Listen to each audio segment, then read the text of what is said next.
Welcome to the Idaho Business Podcast, where we talk with local entrepreneurs, share motivation, network with one another, and pick up a tip or two on how not to burn your business to the ground. I'm your host, Spencer Ward. All right, everyone, welcome back to the Idaho Business Podcast. I'm your host, Spencer Ward. Today, we're going to dive into the most powerful framework that changed the way a lot of entrepreneurs and leaders set goals and measure progress. The 12-Week Year by Brian Moran and Michael Lennington. But before we get into that, we're sponsored by Health West. Great organization, great people. Give them a holler, see what they can do for you and your family, your friends. Sponsored by also New Clean Commercial Cleaning. Give us a holler, 208-254-7070. And if you tell us you heard about us on the podcast, we will give you, coming up in the cold and flu season, we have this awesome fogger that comes in. You can put it on around your employees. It's a good way to reset your whole office from the office sickness. Absolutely for free, no strings attached. Just tell us that you heard about us on the podcast. All right. You know, we've all been there. You set big, ambitious annual goals in December. And by December, you'll look back and you're like, they're still untouched. Maybe you got too busy. Maybe the urgency wore off. Maybe you just thought you had more time. That's the problem with annual goals.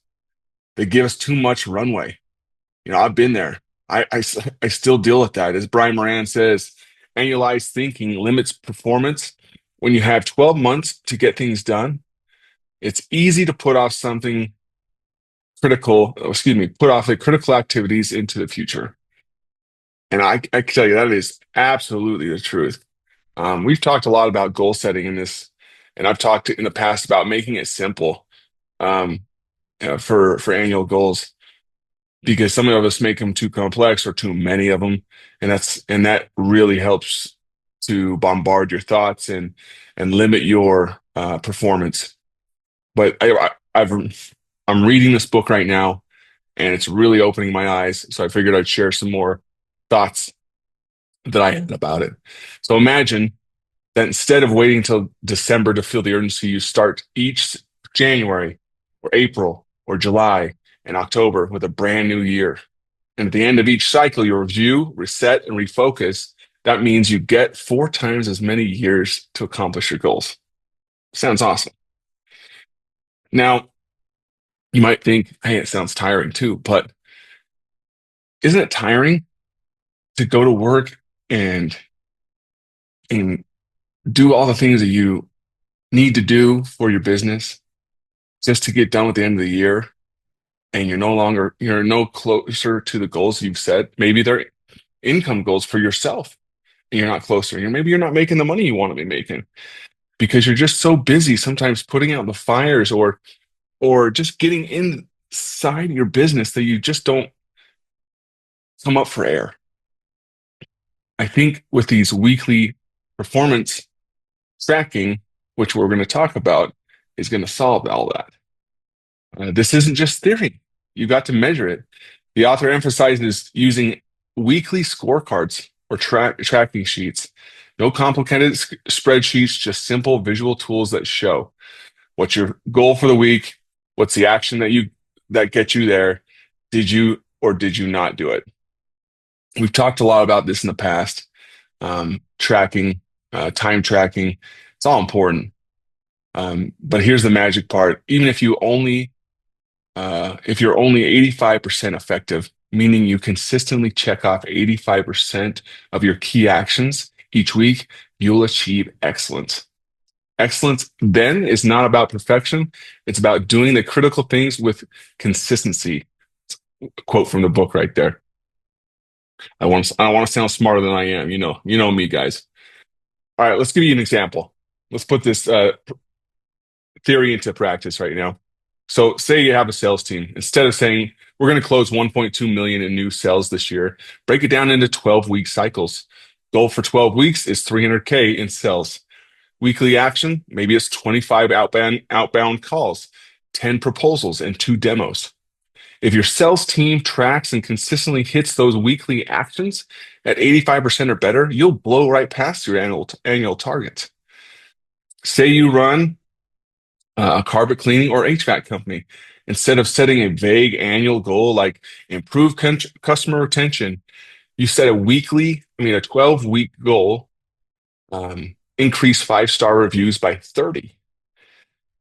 Weekly action would be ask every customer for feedback, follow up within 24 hours, send out a satisfaction survey.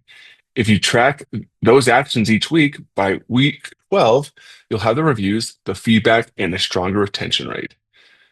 It seems pretty simple, right? Sometimes we make it so hard for ourselves because we're just grinding. We're grinding. We feel like we have to just freaking grind every day to come home just feeling mentally and physically drained, to feel like we've done something. And sometimes we'll do that. And when we look back and like, what do we even do? What did I even accomplish? But you feel mentally and physically drained regardless. It's nuts. So let's track some stuff here. And I need to be so much better at this, guys. I'm reading this book because I need to be better. All right. Why this works? When you shorten the timeline, you sharpen your focus. You take away the luxuries of procrastination, as Brian Moran says, the secret to living your life to its potential is to value the important stuff above your comfort. I love that. And as Peter Drucker famously put it, what gets measured gets managed. That's exactly what the 12-week year is about. Okay, girls and guys. So here's the challenge. Don't just set annual goals this year. We're coming up on a new quarter. You know, let's really focus on Q4 here. Okay. Break them down into 12-week years. Build simple tracking sheets for you and your staff. Review them weekly, and don't aim for perfection. Aim for 85% consistency. Because at the end of 12 weeks, you won't just have the goals, you'll have the results. Now, if you're looking for a tracking sheet within this book, I think it even gives, I'm using the Audible version of the book. So but I know it's mentioned, hey, here's an example of a tracking sheet here in the book. So if you get a copy of this book, you should see an easy example of the tracking sheet, but it's really as easy as what I just said. You know, what's the goal? What's the action towards the goal? And did you do it or not?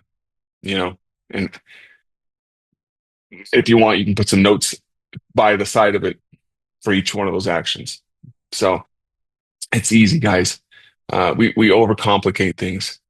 So go out there, go accomplish it, go dominate your upcoming week, your upcoming day. And as always, be happy, be grateful, and go find opportunities to serve others. Adios, guys. That's it for today's Idaho Business Podcast. Hopefully you learned something new. And if you didn't, I've got a cheat code for you. Go to theidahobusinesspodcast.com, enter your email, and get my 20 golden rules for business. It's packed with my best advice, plus it's free. Subscribe, leave a review, share this with a friend. Until next time, keep hustling, keep laughing, and keep Idaho awesome.